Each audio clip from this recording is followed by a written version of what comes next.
وما خلقت الجن والإنس إلا ليعبدون. بسم الله الرحمن الرحيم. الحمد لله رب العالمين، والصلاة والسلام على نبينا محمد وعلى آله وصحبه أجمعين. Урматтуу мусулман бир тууган, бул сабагыбызда орозо тутуу кимдерге парз болот же болбосо орозо тутуу кандай шарттардын негизинде парз болот, мына ушул жөнүндө эскертип өтөбүз. Аллах субханаху ва таала Бакара сүрөсүндө Я айюхалладина аману кутиба алейкумус-сияму кама кутиба алалладина мин кабликум лааллакум таттакун. Эй ыйман келтирген инсандар, силерден мурунку үммөттөргө орозо тутуу парз кылынгандай, силерге да орозо тутуу парз кылынды. Лааллакум таттакун, силер Аллахтан коркуп такыба болуңар үчүн деди. Аллах субханаху ва таала бул аятта кутиба алейкумус-сиям, силерге орозо тутуу парз кылынды деп айтып атат. Орозо тутуунун парз экендигин баяндады. Дагы башка аятта фаман шахида минкумуш-шахра фальясумху, силерден кимиңер Рамазан айын көрсө, демек орозо кармасын деди. Бул аятта Аллах Таала буйрук иретинде айтып атат. Фальясумху деп, кармасын деп, орозо Рамазан айынын орозосун кармасын деп буйрук иретинде айтып атат. Аллах Тааланын буйрук иретинде айтып жаткандыгы бул парз экендигине далалат кылат. Себеби эреже бар. Ал-амру яктадил вужуб деген. Эгерде бир амал буйрук иретинде талап кылына турган болсо, азыркы аятта айтылгандай, анда ал амалдын парз экендигине далалат кылат. Буйрук иретинде айтылып жаткандыгы же буйрук иретинде талап кылынып жаткандыгы. Пайгамбар саллаллаху алейхи ва саллям Ибн Умар радияллаху анхумадан келген хадисте, бул хадис Бухариде, Муслимде келет. Пайгамбар саллаллаху алейхи ва саллям буниял исламу аля хамс, ислам дини 5 түркүктүн үстүнө курулган деген. Ошол 5 түркүктүн бирин Рамазан айдын орозосу деп белгилеген. Демек, бул хадистен дагы биз билебиз, Рамазан айынын орозосу исламдын 5 түркүгүнүн бири экендигин. Башкача айтканда, Рамазан айынын орозосу парыз ибадат экендигин. Андыктан, урматтуу мусулман бир тууган, азыр шарттарды эскеребиз. Кимде ошол шарттар табылган болсо, анда ал адамга орозо тутуу парз болот. Мойнундагы милдет болуп эсептелет. Кээ бир адамдар бар, орозо тутууну же тутпоону өзүнүн каалоосуна байлап алган. Эгерде Рамазан айы анын жумуш мезгилине, жумуш учуруна туш келип калчу болсо, анда орозо кармабайт. Же бир орозо тутуу оор болгон, кыйын болгон мезгилге туш келип калган болсо, жай мезгилине же күз мезгилине же жумушу болуп жаткан учурга туш келип калган болсо, жок, мен быйыл орозо кармай албайм, себеби менин шартыма дал келбейт, менин шартым болбойт деп өзүнүн каалоосуна байлап алат. Бул албетте чоң күнөө болуп эсептелет. Мусулман адам исламдагы кандай амалдар болбосун өзүнүн шартына же өзүнүн каалоосуна эмес, шарияттагы көрсөтүлгөн шарттарга кароосу керек. Мусулман адамда эч кандай каалоо же ыктыяр болбойт. Эгерде Аллах субханаху ва тааля бизден бир ибадатты же бир амалды талап кылып жаткан болсо, ошондуктан мусулман адам өзүнүн дининдеги буйрулган буйруктарга өзүнүн ыктыяры менен эмес, балким Аллахтын буйругу деп ошол нерсени дароо аткарганга киришүүсү керек. Аллах субханаху ва тааля исламга толук киргиле деген. Эмне амал болбосун, эмне буйрук болбосун, ошонун баарын аткаргыла деген. Бирин таштап, экинчисин жасап эмес. Ал эми шарттарга кирише турган болсок, биринчи шарты орозонун парыз болуусунун биринчи шарты бул инсан мусулман болуусу керек. Ислам биринчи шарты мусулман болуусу керек. Себеби эгерде мусулман болбосо, ал адамга орозо тутуу милдет болбойт. Ал адамга милдет болот эң биринчи исламга кирүүсү. Исламды кабыл алгандан кийин, көөлүк бергенден кийин, андан кийин талап кылынат. Андан кийин орозо кармаса, андан кабыл болот. Аллах субханаху ва тааля Фуркан сүрөсүндө «Ва qadimna ila ma amilu min amalin faj'alnahu haba'an manthura». Бул аятта Аллах Таала мусулман эмес адамдардын бул дүйнөдө жасаган амалдарынын соопторун кыяматта эч бир амалына сооп бербей, алардын жасаган амалдарын эмне биз абада көргөн чаңга айландырып жиберерин айтып атат. Эмне үчүн алар бул дүйнөдөгү жасаган сооптуу амалдарына сооп албайт? Себеби алар ыйман келтирген жок, мусулман болгон жок. Ошондуктан кандай амал болбосун, эң биринчи эмне исламга кирүү талап кылынат. Ошондой эле орозонун парыз болуусунун эң биринчи шарты бул мусулман болуусу керек. Ал эми экинчи шарт болсо, балакат жашына жетүүсү. Эркек адам болсун, аял адам болсун, балакат жашына жетүүсү. Пайгамбар саллаллаху алейхи ва саллям Али радиаллаху анхудан келген хадисте, бул хадисти Абу Дауд рахимахулла өзүнүн сунанында алып келген. Пайгамбарыбыз айтат: «Руфи ал-каламу ан саласа». Калем 3 түрлүү адамдан көтөрүлгөн деген. Ошол 3 адамдын бири ва анис сабии хатта яблуг деген. Кичинекей жаш бала балакатка жеткенге чейин деп, балакатка жете элек кичинекей баланы эскерген. Кыз бала болсун, уул бала болсун, айырмасы жок. Балакатка жеткенден кийин анан шарияттын ибадаттары, амалдары, парыздары талап кылына баштайт. Пайгамбар саллаллаху алейхи ва саллям азыркы хадисибизде калем 3 адамдан көтөрүлгөн деп балакатка жетелек баланы эскерди. Бирок кичинекей балдар, кичинекей кыздар эгерде балакатка жете элек болсо дагы, эгерде орозо аларга зыян бербей турган болсо, зыян дегенде ден соолугуна катуу зыян берип калбаса, анда ошол жаш балдардын ата-энелери аларды орозо тутууга көндүрүүсү керек.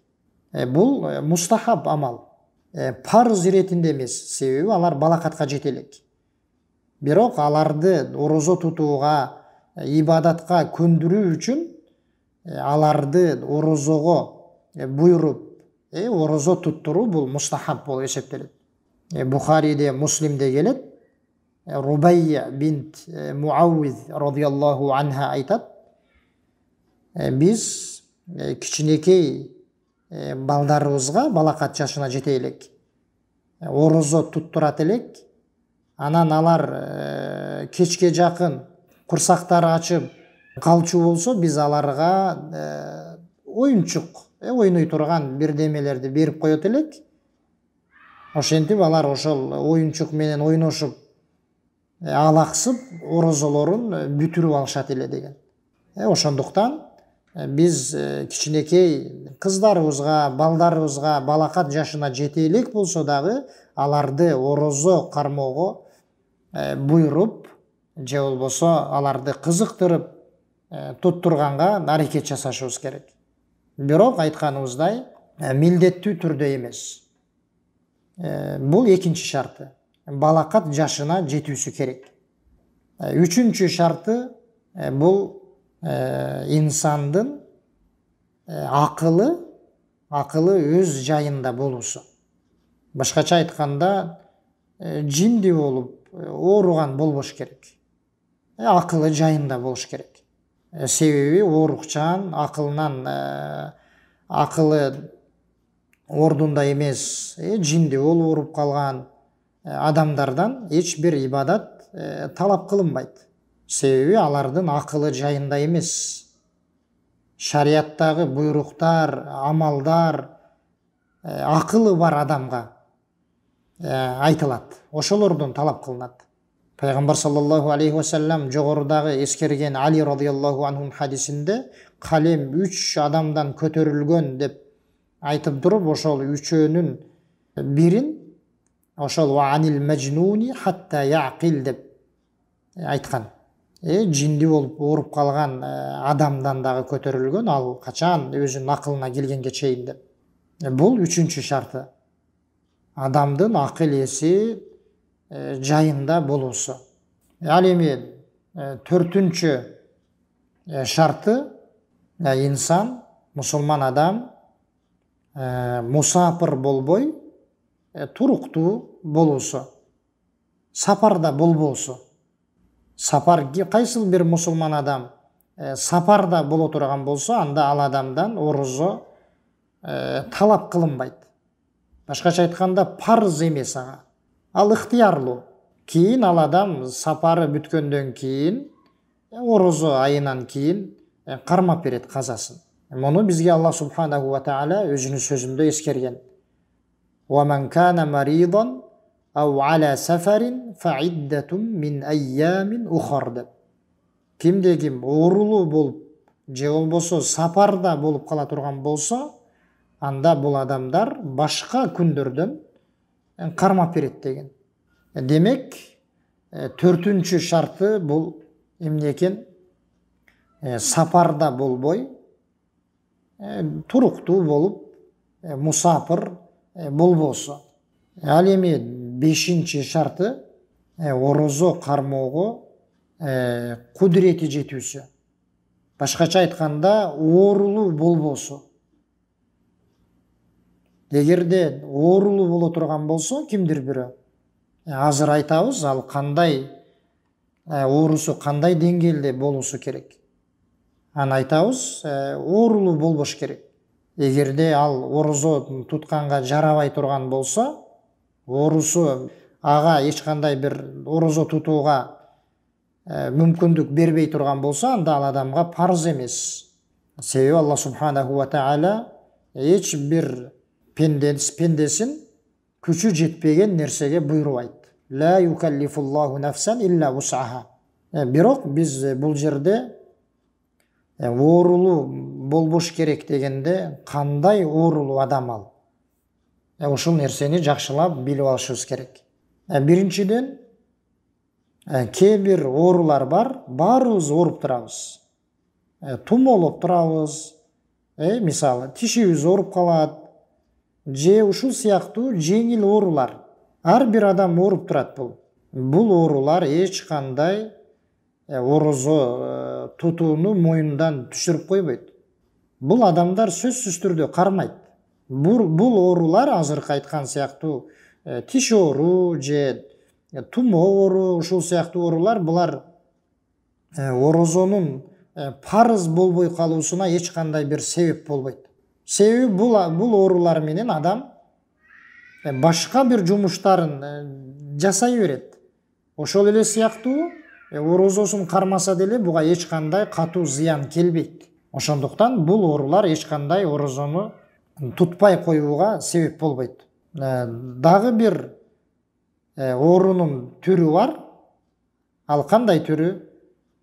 Эгерде орозо кармаса, ал адамга орозо тутуу оор болот. Орозо тута албайт, кыйналат, машаккат болот ал адамга. Бул адам эмне кылат? Бул адамга карайбыз. Бул адамдын оорусу кандай оору? Келечекте айыгып кете турган оорубу же айыккыс ооруларданбы? Эгерде айыгып кете турган оорулардан болсо, анда бул адам кийин ошол оорусунан айыккандан кийин казасын кармап берет. Карызын тутуп берет. Оорусунан айыккандан кийин. Себеби Аллах субханаху ва таала وَمَنْ كَانَ مَرِيضًا أَوْ عَلَى سَفَرٍ فَعِدَّةٌ مِنْ أَيَّامٍ أُخَرَ деген. Кимде ким оорулуу боло турган болсо, же сапарда боло турган болсо, анда башка күндөрдө кармап берет деген. Андыктан айыга турган оору менен ооруй турган болсо, анда бул адам эмне кылат? Оорусунан айыккандан кийин казасын кармап берет. Ал эми кимдир бирөө айыккыс оору менен ооруй турган болсо, анда бул адам оозун ачат. Орозо парыз эмес, себеби оорулуу адам. Жана ошондой эле бул адам айыккыс оору менен ооругандыгы үчүн бул адам ар бир күнү үчүн бир мискинди тоюндурат. Фидия деп айтылат. Бул ошол кармай албай калгандыгы үчүн кармай албайт. Себеби айыккыс оору менен ооруйт. Бул адам эмне кылат? Бул адам ар бир күнү үчүн бир мискинди тоюндурат. Ушул оорулуу сыяктуу эле, мисалы, картайып калган адамдар. Картайып калган, картайгандыгы себептүү орозо кармай албаса кимдир бирөө, анда бул адам дагы ар бир күнү үчүн бир мискинди тоюндурат. Бул ошол 5-чи шарты. Орозонун парыз болуусунун 5-чи шарты. Дин соолугу сак болуусу. Ал эми 6-чы шарты бул аял адамдарга тиешелүү. Аял адам айыздан, нифастан таза болуусу. Айызынан, нифасынан таза болгонго чейин аял адамга орозо тутуу парыз эмес. Кармаса деле орозосу кабыл болбойт. Себеби тазалануу шарт. Айтканыбыздай, кармаса деле орозосу өтпөйт. Тескерисинче күнөөкөр болот. Демек, 6-чы шарты аял адамдарга тиешелүү. Ал шарт айыздан, нифастан таза болуусу. Ошол жерден бир маселе эскеришет алымдар. Ошол маселеге ишарат берип өтө турган болсок, кээ бир аялдар Рамазан айы башталардан алдын кээ бир дарыларды колдонуп, өзүнүн айызын келтирбей турган, токтотуп тура турган дарыларды колдонуп орозо кармоосу Рамазан айында болобу болбойбу деген маселе. Алымдар айтышат, ушинтип жасаса болот, бирок бир шарт менен дешет. Ал кайсыл шарт десе, ошол дары аял адамга зыян бербей турган болуш керек дейт. Эгерде аял адамга зыян берип кое турган болсо, ошол колдоно турган дарысы, анда бул учурда болбойт дешет.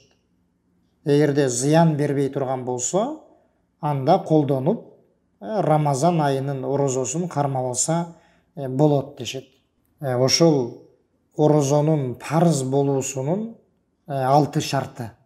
Кимде ушул шарттар табылган болсо, анда сөзүбүздүн башында айтып өткөнүбүздөй, ал адамға орозо тутуу, Рамазан айынын орозосун тутуу парыз болот.